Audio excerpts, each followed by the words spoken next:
الحمد لله وكفى وسلام على عباده الذين اصطفى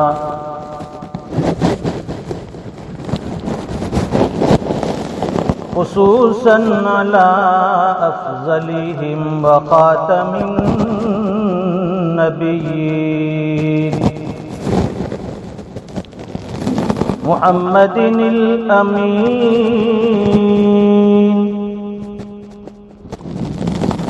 وعلى آله وصحبه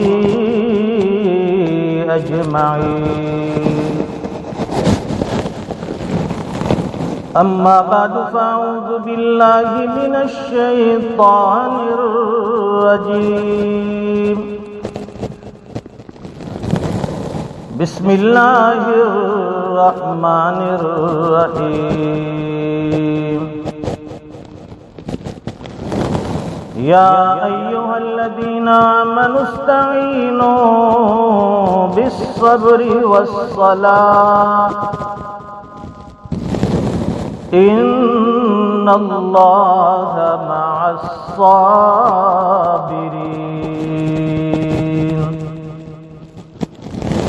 صدق الله العظيم وقال النبي صلى الله عليه وسلم موتوا قبل أن تموتوا صدق رسوله النبي الأمي الحبيب الكريم ونحن على ذلك لمن الشاهدين والشاكرين والحمد لله رب العالمين اللهم صل على سيدنا ومولانا محمد وعلى آل سيدنا محمد وبارك وسلم. بزرگان محترم، معزز علماء کرام، ملت اسلامیہ کے جوانوں اور دینی بھائیوں، انسان کے اوپر مختلف حالات آتے ہیں اور مختلف چیزوں سے وہ دوچار ہوتا ہے. کبھی حالات خوشی کے ہوتے ہیں، کبھی غم کے، کبھی تکلیف اور پریشانی بھی آتی ہے اور کبھی راحتیں بھی اللہ عطا فرماتا ہے. دنیا میں کسی پر ایک طرح کے حالات نہیں ہوتے کہ اسے ہمیشہ خوشی ملی ہو یا ہمیشہ غم ملا ہو. سب کے اوپر ملے جلے حالات ہوتے ہیں اور اس کا مقصد بھی یہ ہوتا ہے کہ اللہ تعالیٰ اپنے بندوں کو آزماتے ہیں. خوشی دے کر بھی آزمائش ہوتی ہے کہ میرا بندہ خوشی برداشت کر سکتا ہے یا نہیں، اسے یہ خوشی ہضم ہوتی ہے یا نہیں ہوتی.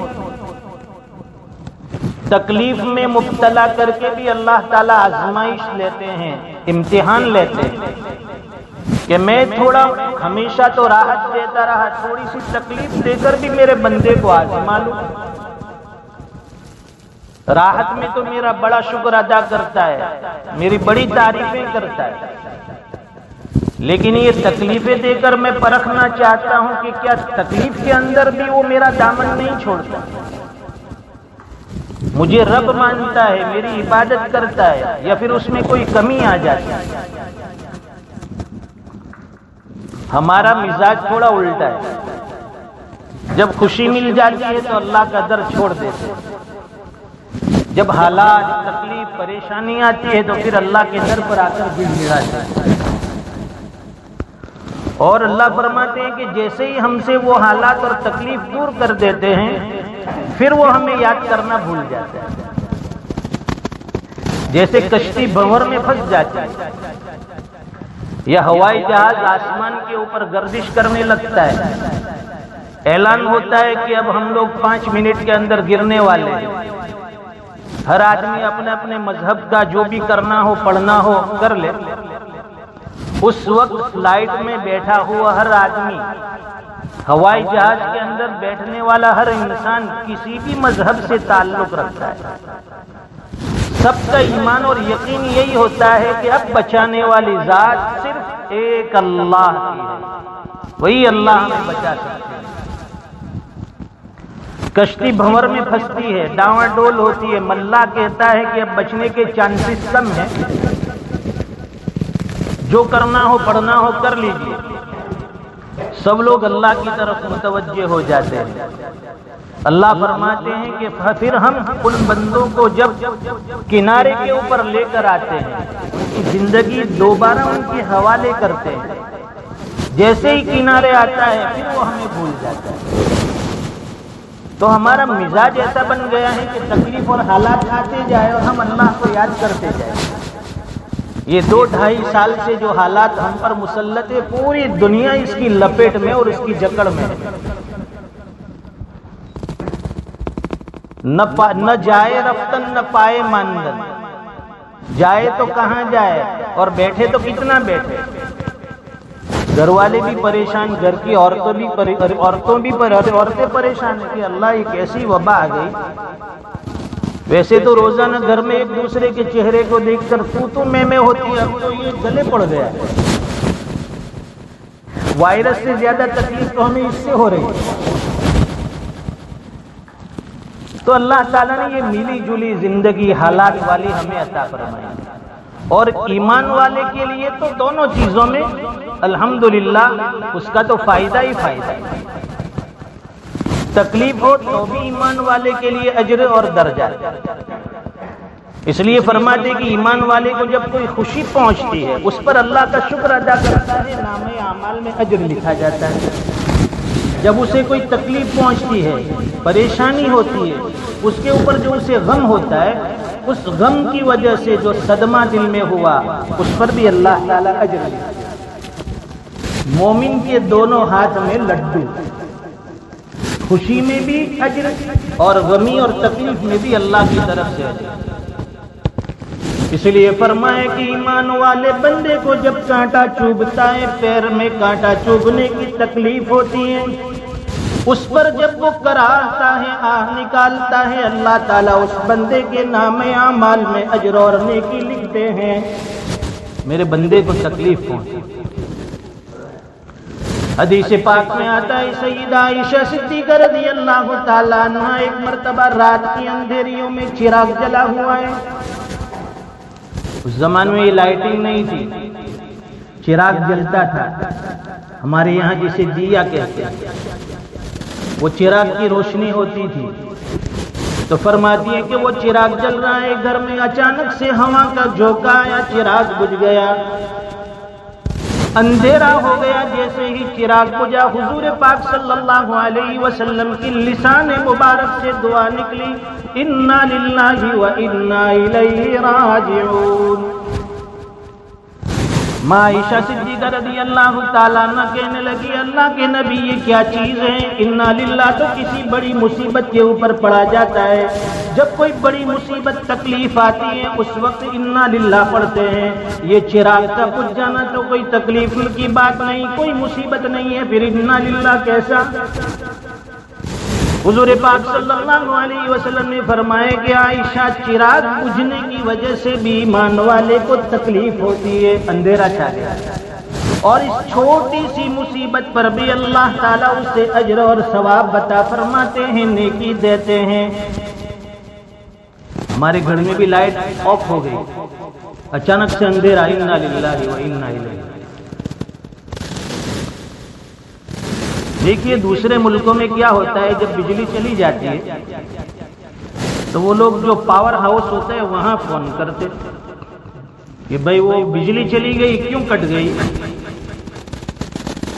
اور دوسرے بعض ملکوں میں کہ وہ لوگ ایریے کا جو ڈی پی ہوتا ہے وہاں فون کر کے پوچھتے ہیں کہ بھائی کیا خرابی ہے کہ لائٹ چلی گئی۔ اور ہمارے جو انڈین لوگ ہیں، پاکستانی حضرات ہیں جو دیہات سے آئے ہوئے ہیں، ان کا مزاج کیسا ہے کہ جب بجلی چلی جاتی ہے تو ہم کہیں فون نہیں کرتے، پڑوسیوں کے وہاں دیکھتے، કે બાજુમાં જરા એક ભાઈ તમારે ત્યાં લાઇટ છે? નહીં, નથી,